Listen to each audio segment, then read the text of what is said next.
Quand un IPM crée et diffuse une vidéo à caractère pédagogique sur une plateforme comme YouTube, il doit savoir utiliser les moyens juridiques qui sont mis à sa disposition afin d'éviter une contrefaçon. Ceci est d'autant plus important qu'en janvier 2014, YouTube a durci sa politique en matière de droit d'auteur. Il s'agit ici d'une amélioration technique de son système d'identification appelé Content ID, système d'identification de contenu qui permet aux propriétaires de droits d'auteur de désactiver le son, bloquer une vidéo, monétiser la vidéo, suivre les statistiques de visionnage. Quels sont alors les moyens juridiques mis à la disposition de l'IPM pour éviter une contrefaçon de droit d'auteur?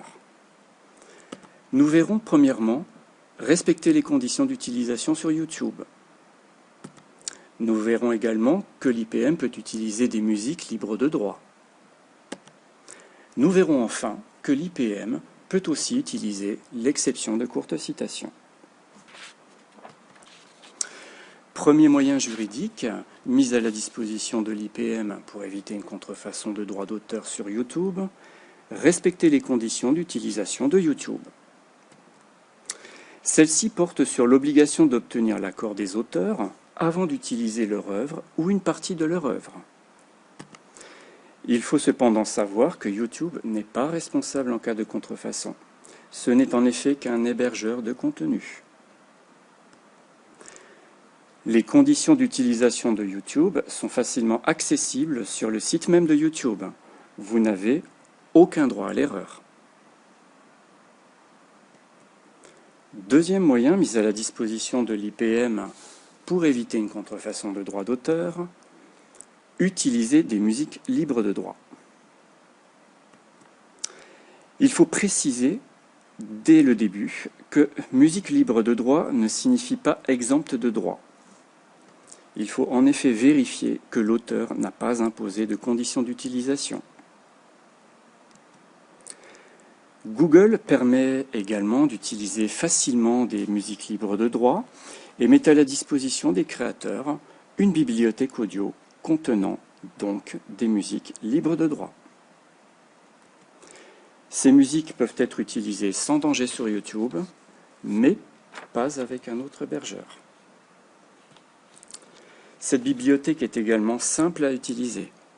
Comme vous pouvez le voir, il suffit de choisir la musique qui vous intéresse et de télécharger le morceau désiré, puis de l'utiliser. Troisième outil juridique pour éviter une contrefaçon de droit d'auteur sur YouTube, utiliser l'exception de courte citation. Ce moyen permet d'utiliser une œuvre ou une partie d'une œuvre sans être obligé d'obtenir l'autorisation de l'auteur. Il faut toutefois respecter certaines conditions. Première condition, indiquer le nom de l'auteur et la source de l'œuvre première. Deuxième condition, agir dans un cadre critique, pédagogique, scientifique ou d'information. Cette deuxième condition doit cependant être prouvée. Troisième condition, citer l'œuvre de manière brève. Mais attention, la loi ne précise pas ce qu'est une courte citation. Ce sont les juges qui apprécient au cas par cas cette notion en cas de procès. Par conséquent, il est préférable d'obtenir l'approbation du service juridique de votre entreprise ou d'un avocat.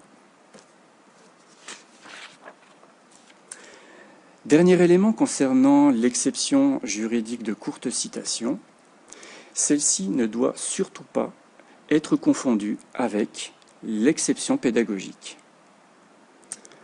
En effet, l'exception pédagogique ne concerne pas notre sujet, qui est la création et la diffusion d'une vidéo sur YouTube.